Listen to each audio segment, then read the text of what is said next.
Bismillahirrahmanirrahim. Assalamualaikum warahmatullahi wabarakatuh.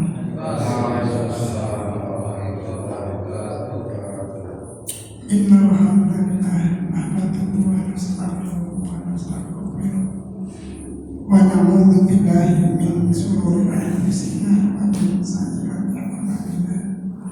May yahdihillahu fala mudilla lahu wa may yudlil fala hadiya lahu. Asyhadu an la ilaha illallah wahdahu la syarika lahu wa asyhadu anna Muhammadan abduhu wa rasuluh. Allahumma sholli ala Muhammad sallallahu alaihi wasallam wa ala alihi wa sahbihi ajma'in. Amma ba'd. Yang terhormat Bapak Ustadz Haji Musbihul Anwar, yang insya Allah senantiasa dirahmati dan dimuliakan oleh Allah Subhanahu wa Ta'ala.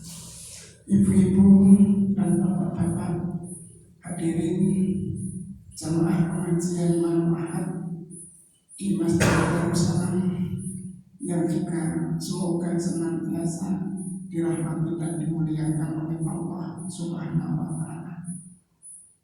Dengan kita hadir di pengajian ini berarti kita melakukan satu upaya menebar kebaikan, melaksanakan perintah Allah dan menjauhi apa yang menjadi larangannya.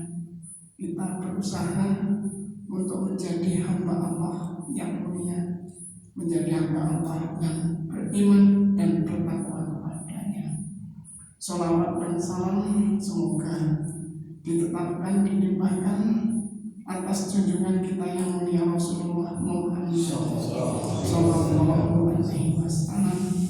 Beliau diutus oleh Allah untuk memberikan pencerahan bagi kehidupan manusia. Semoga kita sekalian diberikan sifat istiqomah untuk meneladani beliau dan melanjutkan perjuangannya, insya Allah.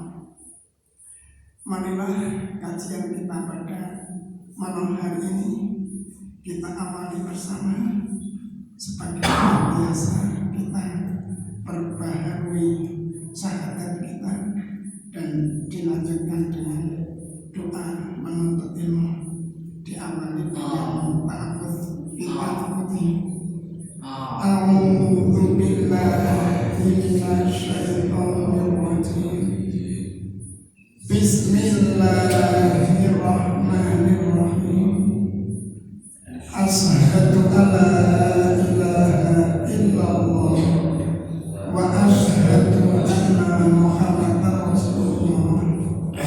Raditu billahi rabban wa bil islami dinan wa bi Muhammadin nabiyyan wa rasulan. Rabbi zidni ilma warzuqni fahman. Amin. Untuk waktu dan tempat sepenuhnya kami aturkan kepada Ustaz. Monggo dengan tempat mengaji Musbihul kita aturkan.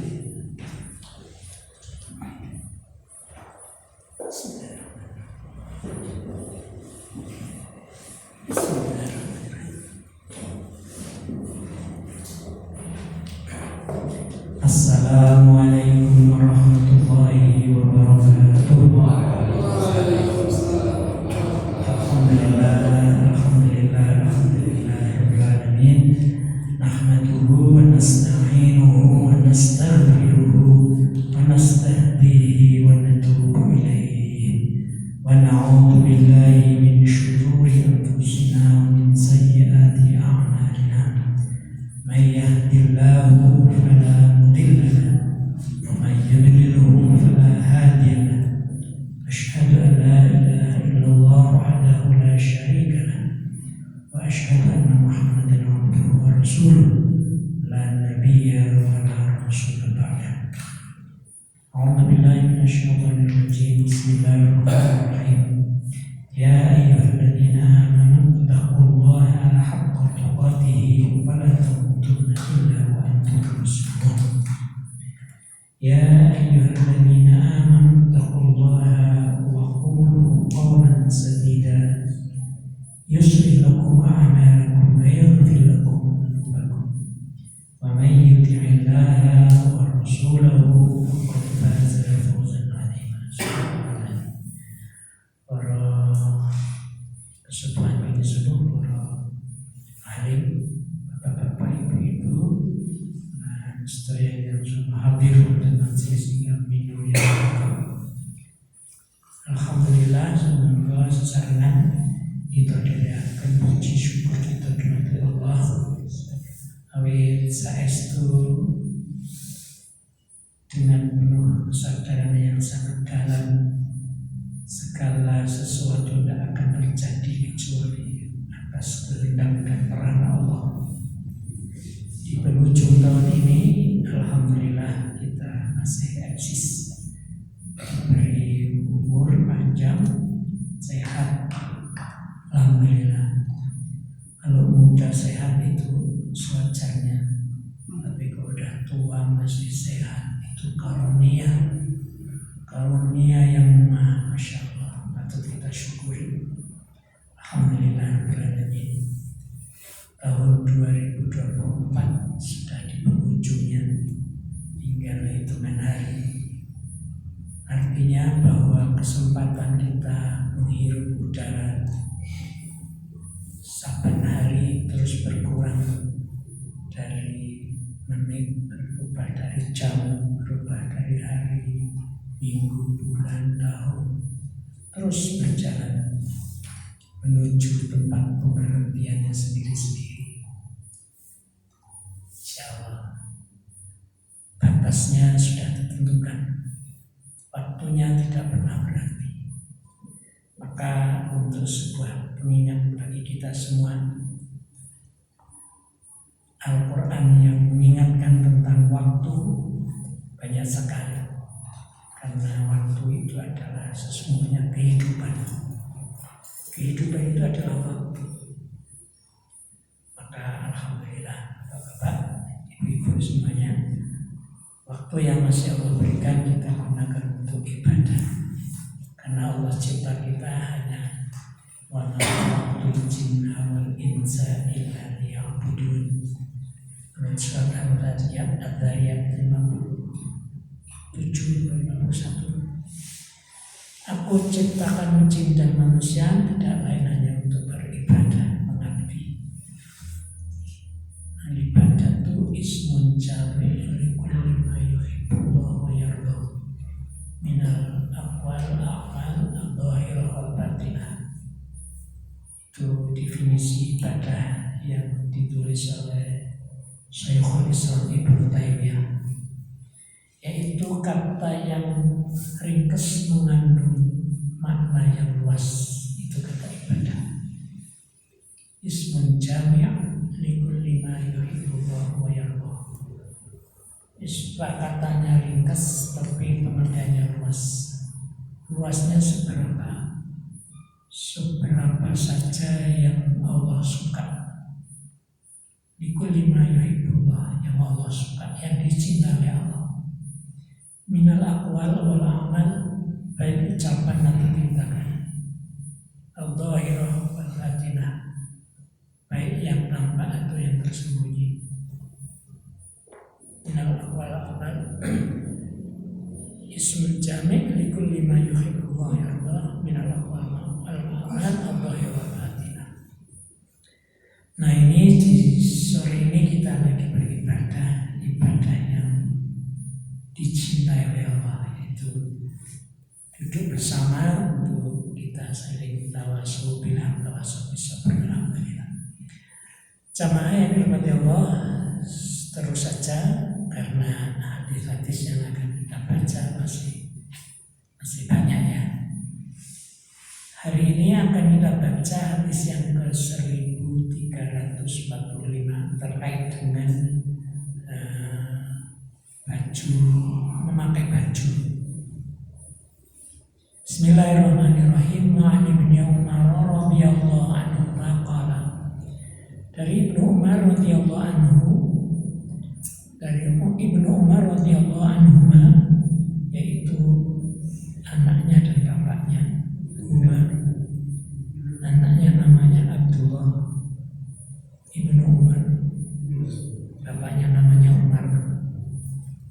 anaknya Umar radhiyallahu anhu. Qala berkata, qala Rasulullah sallallahu alaihi wasallam, telah bersabda Rasulullah sallallahu alaihi wasallam, la yanzuru ila man jarra thawbahu khuyala'an, muttafaqun alaih. Allah tidak melihat kepada orang yang menjulurkan pakaiannya dengan kesombongan. Yang muttafaq alaih. Hadisnya diriwayatkan oleh Bukhari dan Muslim, Imam Bukhari dan Muslim.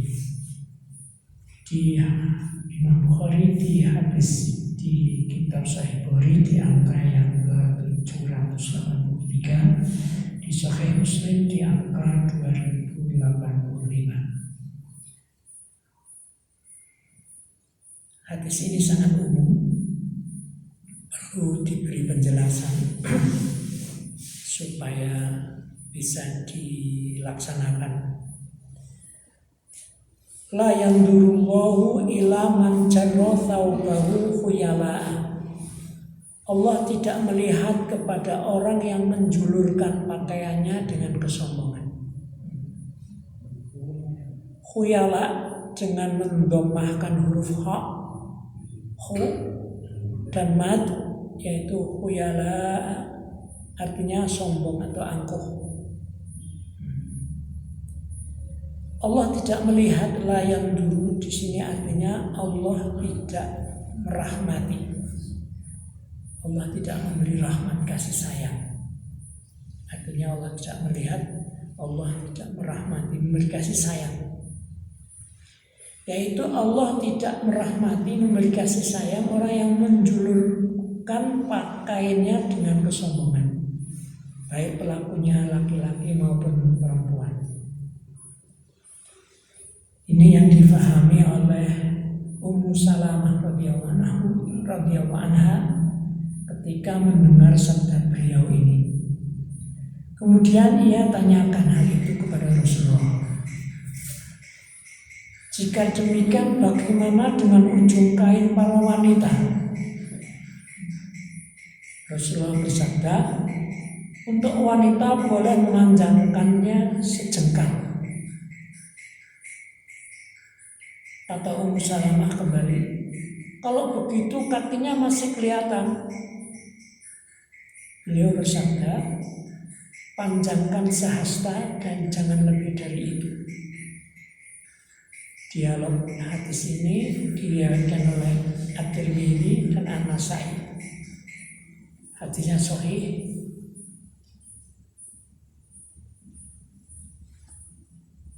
Abu Dawud dalam kitab Sahih Abu Dawud tercantum dalam angka yang ke-1731. Yang dimaksud dengan hasta dalam dialognya antara Ummu Salamah dengan Rasulullah SAW adalah hasta tangan yang panjangnya sekitar 2 jengkal. Rokilan. Dan maksud menjulurkan pakaian adalah menjulurkannya ke tanah. Jadi kelangsrah ya, kelangsrah. Jadi kalau pakai pakaian kelangsrah itu ada motif tertentu. Nganggo kathok jin atau jincot ya, diinjek. Itu tentu ada motif tertentu. Duwe niat apa gitu. Maka Rasulullah jauh-jauh untuk menjaga hati. Menjaga hati, jadi kan hati yang dijaga ya. Menjaga hati. Karena hatinya berubah roto piye itu ya. Kata jinahnya terus ditinggu, alih nganggo itu kan hatinya piye gitu. Nanti akan merubah sikap. Maka Rasulullah SAW hanya hal memanjangkan saja menjadi satu catatan sampai muncul hadis sahih ini.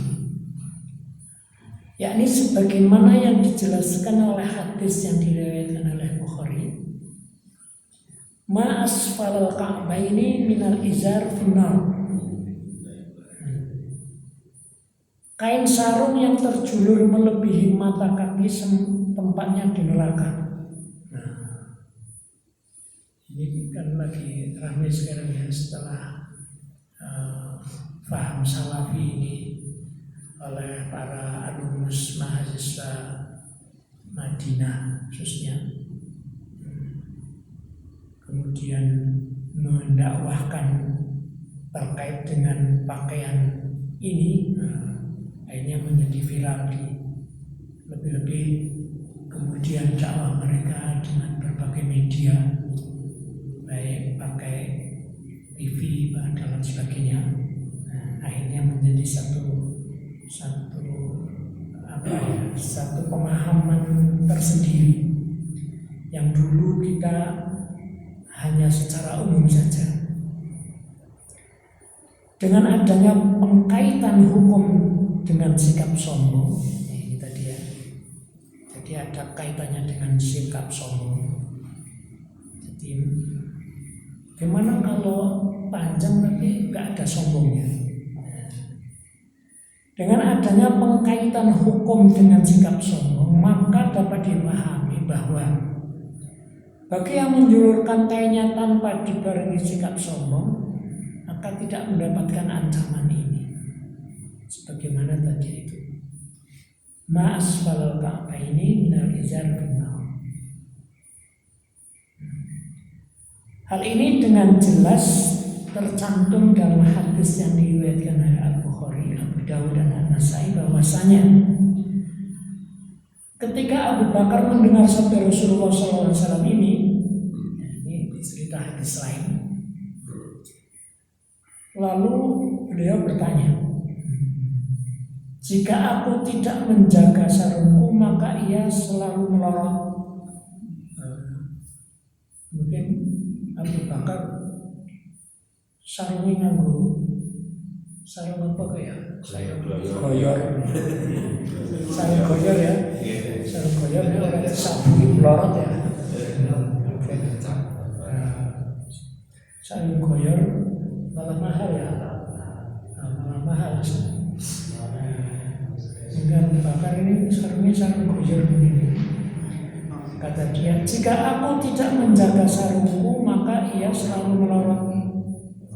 Lantas Rasulullah SAW bersabda kepadanya, kamu tidak termasuk orang yang melakukan karena sombong.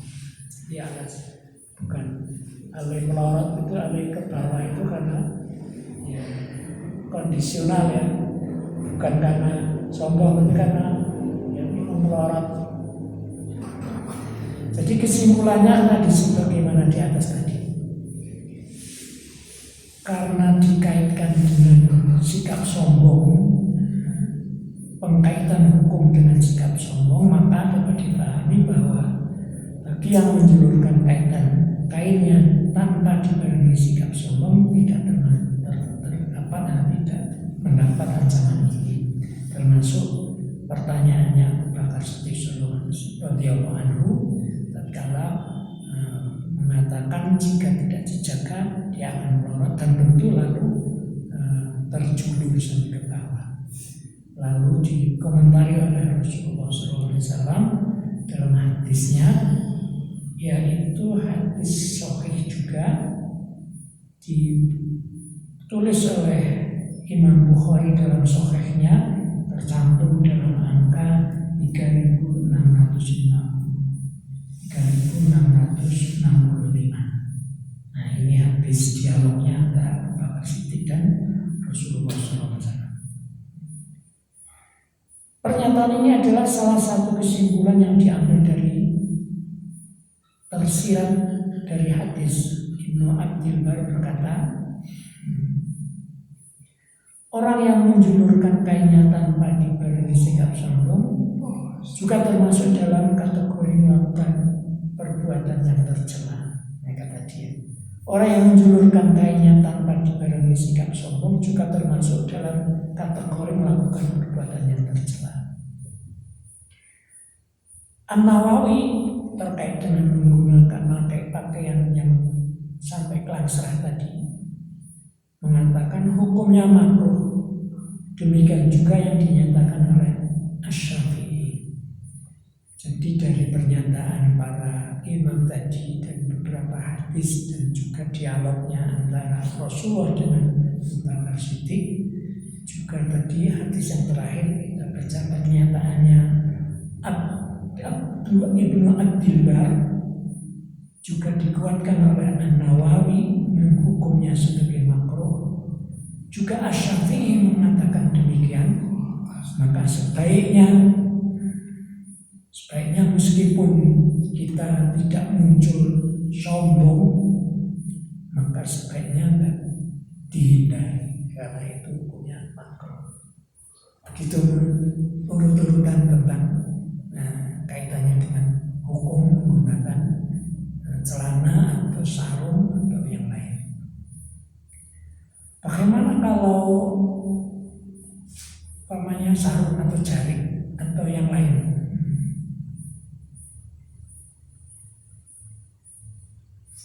Sunnah telah menyebutkan, terus posisinya di mana ini? Belum ya.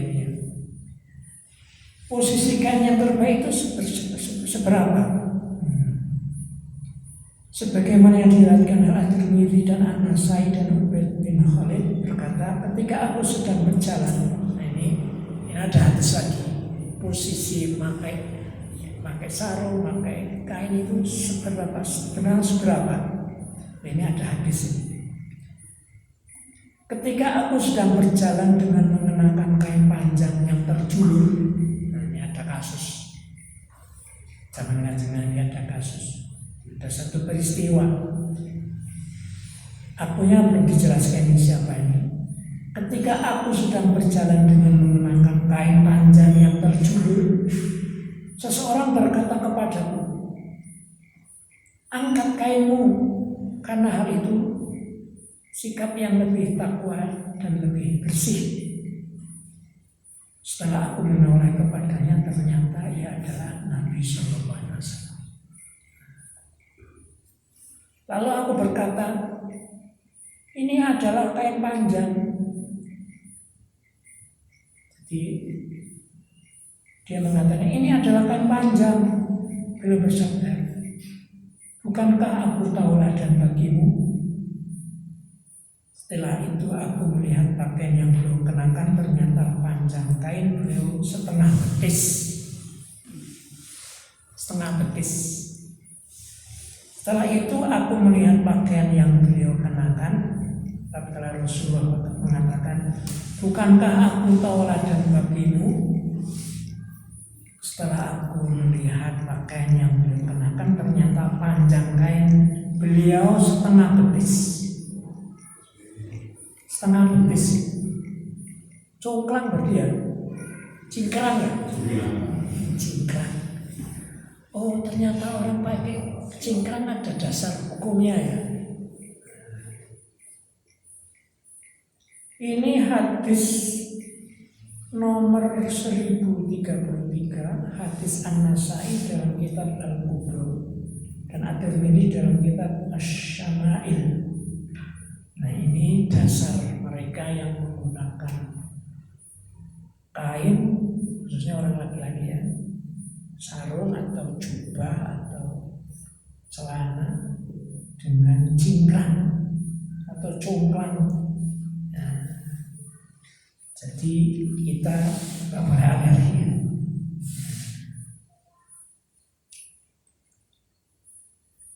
Tidak mengapa menjulurkan kain di bawah setengah betis selama tidak melewati mata kaki. Apabila melewati mata kaki, maka hukumnya haram jika dibarengi dengan sikap sombong. Adapun jika tidak dibarengi dengan sikap sombong, maka An-Nawawi berkata makruh. Nah ini, ternyata begitu ya. Kesimpulannya akan lebih terarah jika dikatakan jika panjang kainnya yang dipakai tanpa sengaja turun hingga ia di bawah mata kaki seperti yang terjadi pada Abu Bakar, maka tidak termasuk dalam ancaman. Jadi kalau seperti kasusnya Abu Bakar Siddiq menanggung sarung goyor melotok tekan isor. Insya Allah wong sing nganggo Abu Bakar Siddiq ya. Insya Allah kita nggak ngerti ya jeruan hati ini. Kita husnudon saja. Abu Bakar Siddiq kan orang baik, orang saleh. Meskipun melotok nanti langsrah paribasane, maka ini tidak dihukumi sebagai atau tidak mendapatkan ancaman sebagaimana yang dibacakan oleh hadis tadi. Namun apabila ia sengaja memanjangkan kain yang ia pakai hingga melewati mata kaki, maka hukum terlarang. Ini logikanya gini. Dilihat dari beberapa sisi. Satu, pemborosan. Kemudian yang kedua, menyerupai kaum wanita.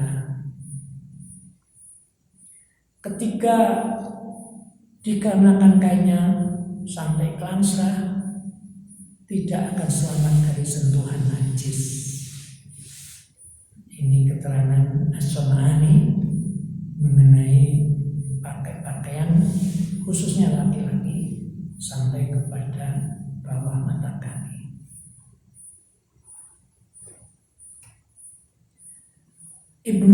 Ibnul Arabi berkata, tidak boleh bagi seorang laki-laki menjulurkan kainnya hingga melewati mata kaki. Jika seorang menjawab, aku melakukannya tanpa dibarengi sikap sombong loh. Karena larangan diambil dari lafaz hadis dan tidak boleh bagi orang yang mengambil lafaz hadis lantas menyelisih lafaz hadis tersebut. Karena hukum hadis mendorongnya untuk mengatakan aku tidak mau melaksanakannya. Pernyataan seperti ini tidak dapat diterima. Bahkan memanjangkan kain merupakan ciri-ciri orang yang sombong. Kesimpulannya bahwa isbal artinya isbal berarti menjulurkan pakaian melebihi mata kaki dan menjulurkan kain di bawah mata kaki adalah perbuatan sombong, walaupun pemakainya tidak berniat seperti itu. Ada lagi hadis, iyaka wa jarrul izari fa inna jarrul izari minal mahilah. Jangan sekali-kali atau jauhi olehmu menjulurkan kainmu di bawah mata kaki. Iyaka wa jarrul izar fa inna jarrul izar minal mahilah. Sesungguhnya orang yang menjulurkan kain di bawah mata kaki termasuk yang sombong.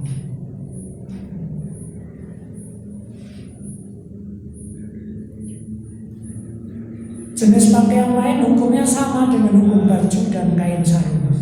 Jadi ini kain-kain ini dihukumkan sama dengan kain-kain yang lain, baik celana panjang, jubah, atau mungkin sarung, atau mungkin pakaian yang lain.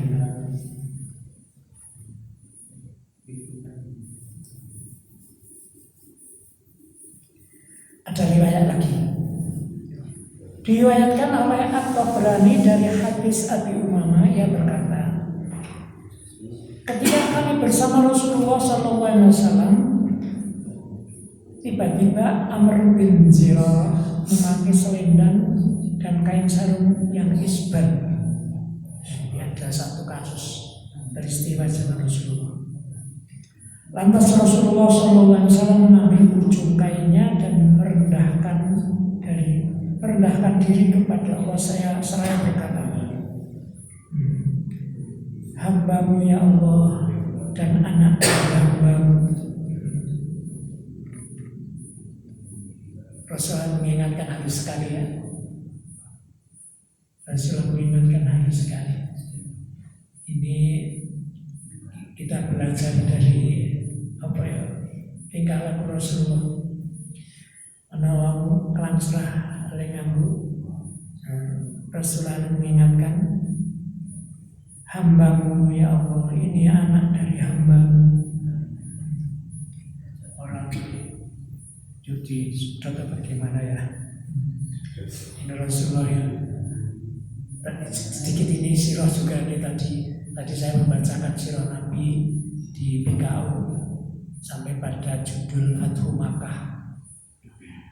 Fathu Makkah itu sedikit katanya dan akhlak ya. Saya kepingin ya Allah Rasulullah itu luar biasa sekali. Masya Allah itu asbabun nuzul surat Idza itu di Fathu Makkah itu kan itu sirah jadi hanya panjang itu sirah. Cuma ringkesnya yang kaitannya dengan ini, dengan akhlak, dengan itu tatkala kesempatan Rasulullah masuk ke Makkah itu hikayahnya atau kisahnya itu begini. Jadi setelah perjanjian Hudaybiyah antara orang kafir Quraisy dengan Rasulullah, yang perjanjian itu sangat tidak adil dan sangat menguntungkan pihak Quraisy, tapi Rasulullah menerima saja. Dan para sahabat juga merasa keberatan untuk menerima perjanjian itu, tapi diterima saja oleh Rasulullah. Di antara isi perjanjiannya itu tidak akan mengadakan peperangan selama 10 tahun. Nah, baru berjalan 2 tahun, jadi kaum-kaum di situ, kabilah-kabilah di situ itu bebas memilih arep ngeblok karo Kanjeng Nabi atau ngeblok karo kafir Quraisy yang masih menyembah berhala, bela karo Kanjeng Nabi. Yang sudah masuk Islam bela kepada Kanjeng Nabi. Lah ada 2 kabilah namanya kabilah Khuza'ah itu sudah berbaiat masuk Islam pada Nabi. Nah, kabilah Bani Bakar kepada Quraisy. Nah, ini kisah Rasulullah masuk itu butuh peperangan, butuh balas dendam, butuh tumpah darah, butuh demo, butuh ribut-ribut seperti yang terjadi seperti akhir-akhir ini. Nah, Bani Bakar ini kalah perang dengan Khuza'ah karena 2 suku ini terus gontokan tidak pernah berhenti. Suatu ketika kalah, terus Khuza'ah ini di atas. Tatkala dia sudah punya bolo orang Quraisy, kemudian Bani Bakar ini berpikir, bin saya naik lagi prestasinya di mata banyak kabilah, saya tak memerangi Khuza'ah lagi aja. Wong saya sudah punya bolo wong Quraisy. Khuza'ah lalu kepingin umroh di tanah Arab. Bani Bakar tahu. Tatkala tahu, di kemahnya pemimpinnya langsung masuk ke situ, langsung membunuh, bikin membunuh 3 orang. Tapi sebelumnya wis omong dulu sama orang Quraisy. Quraisy saya itu kepingin naik lagi prestasinya di mata kaum-kaum ini, kabilah-kabilah. Saya kemarin kalah perang, saya izinnya malah kafir Quraisy ini. Nah, disinilah khianat, menyalahi janji, malah nyokong senjata, mengizini, malah ngirim tokoh-tokohnya 4 orang kepada Bani Bakar. Bani Bakar tambah gede hati ini. Pemimpinnya langsung di tanah haram malah membunuh lagi 20 orang. Bani Khuza'ah pemimpinnya tahu, terus mengutus kepada seseorang namanya Salim Sama pada Rasulullah, karena sudah boloni Rasul. Ayo kamu sekarang cepat ini genting datang pada Nabi bahwa Bani Bakar dan orang Quraisy ini khianat, baru 2 tahun sudah bikin unar lagi. Rasulullah marah. Ketika dilapori itu Rasulullah marah. Karena apa? Kata kisah itu, Rasulullah itu kalau dengan lian-liannya itu sangat pemaaf, tapi kalau terhadap satu pengkhianatan tidak ada ampun. Rasulullah mengepal tangannya sambil ada di pipinya sini. Terus Rasulullah menang-menang, memberitahu kalau nanti akan melani kalau usaha harga dirinya diangkat karena balani, karena sudah menjadi kesepakatan. Ringkas ceritanya, tatkala Rasulullah masuk, kesempatan ini untuk masuk melani usaha ini yang orang Quraisy ini khianat, diocok-ocoi, dikompori oleh Bani Bakar sampai membunuh banyak orang ini. Padahal itu di tanah haram, di Masjid Haram yang sampai sekarang juga tidak boleh ada ricu-ricu. Nah, Rasulullah masuk di situ dipimpin oleh Khalid bin Walid dengan 10.000 tentara. Orang kafir Quraisy wis rumah susah karena khianat. Rasulullah datang situ. Nah, itulah idza jaa nasrullahi wal fathu wa ra'aitan nasa yadkhuluna. Kabilah-kabilah pada masuk. Apa yang dilakukan Rasulullah? Apa Rasulullah setelah diusir, setelah diancam, setelah mau dibunuh, sahabat-sahabatnya disiksa dan pencahariannya diputus, diusir kaumnya sampai 90 tahun. Apa Rasulullah marah? Apa Rasulullah terus balas dendam? Rasulullah semuanya antum tulaqa. Padahal orang Makkah itu sudah siap-siap gerangan hukuman apa yang akan dilakukan oleh yang sudah berdosa sedemikian berat. Ini akhlak. Nah, mungkin kalau kita dilarangi orang ya, dibully orang, awas. Ya, gitu ya, kita balas ya. Awas kayak Nietzsche karena iya. Yang mana? Ya, itu ya. Ini akhlak. Ini akhlak Kanjeng Nabi juga. Ana wong nganggo klambi dulu. Eleng-elengke hamba-Mu ya Allah, dan ini anak hamba-Mu. Ucapan ini terdengar oleh Amr. Ya Rasulullah, kedua betisku kecil. Tiba ale nutupi gini, menutupi betis yang cilik isi. Beliau kembali bersabda, ya Amr, sungguhnya Allah menciptakan segala sesuatu dengan sangat sempurna, dan Allah tidak suka dengan seorang yang musbil. Musbil itu tadi si klansah tadi itu isbal, yang terkait dengan isbal. Jadi ini ada kisah tentang banyak kisah tadi Abu Bakar Siddiq yang merontrok. Sing iki jebule betisnya cilik, isin ketok gering terus ditutupi nganti klansra.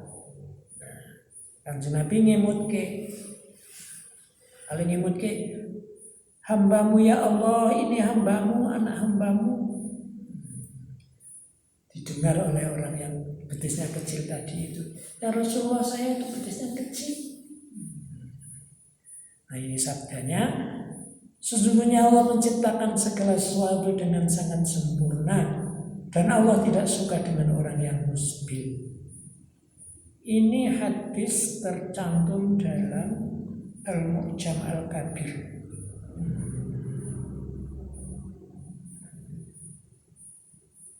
Gimana kasus ceritanya berikut ini? Diriwayatkan At-Tabrani dari Amr bin Zurarah, di dalamnya tercantum, lantas Rasulullah SAW memotong kain Amr, sing betisnya kecil tadi itu, 4 jari dari bawah lutut. 4 jari di bawah lutut. Betis ya, cingkrang mening ya. Cingkrang mening ini. Ternyata kan cingkrangnya ada hadisnya. Dan bersabda, ya Amr, sebatas inilah seharusnya panjang kain. Semua perawi yang tertera di dalam sanad hadis ini siqah. Ini oleh As-Sun'ani dibawakan banyak hadis terkait dengan ini. Mungkin hal ini sudah menjadi diskusi juga zaman dahulu ya. Sebagaimana hari ini juga banyak orang mendiskusikannya tentang cingkrang ini. Malah kita alergi cingkrang ini. Semakin keras. Nah gitu ya. Ini As-Sun'ani mengenai kata cingkrang.